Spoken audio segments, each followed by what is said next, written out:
Hi, Charlene back to talk to you about the second part of the number 4 area, southeast, wind, and also the abundance squat or fortunate blessings. A lot of people that are just new to Feng Shui want to know about this area, but this section of my sharing is how does it feel to us in that area? Do we get fed in this area? Because abundance is not just money in the bank. Abundance is about our lifestyle. Abundance is friendship. Abundance is our ability to share what we have. As I mentioned in the last gua, abundance should come in and pool, like pooling chi in front of us and then be shared.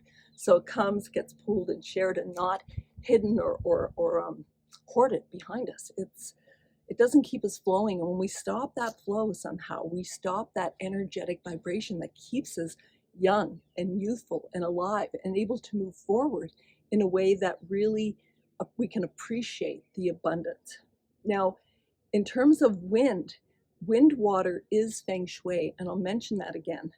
I was learning years ago, I read this part about wind and water, and it said, in the presence of water, wind is calm. Without water, wind can be destructive. So this is the wind wall, and it has to do with wood, and we don't want metal cutting it, so we want to avoid the colors white and archways here. We don't want to have bathrooms here, but if we do, there is a way of pulling the energy up with the plant, and that pulls us up. Every time we go to water that plant, we're reminded why we're doing it. These things, these little reminders.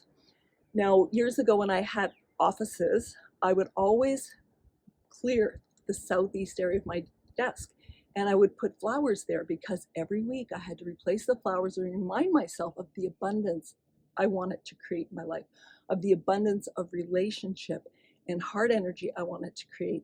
And just that simple act of changing out my flowers every week, even though it was the middle of winter and sometimes flowers were really expensive, I always found a way to have flowers on my desk in the southeast, the number 4 gua, the fortunate blessings gua.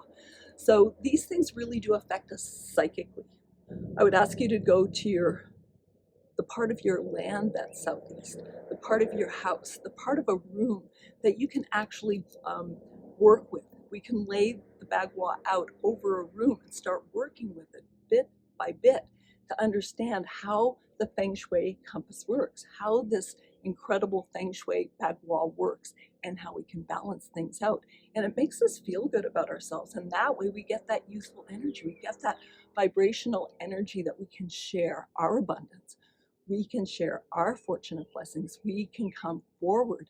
So taking note of what is not really feel good. If you go into a room in your house and there's an area that's full of stuff, then it makes you feel congested. And this is an area we want flowing with the wind softly over the water. So that's part 2 about the wind area. I'll be back with the last part, which is about the space across from it and what we can do there. Thanks. Charlene here from Radical Feng Shui with Charlene.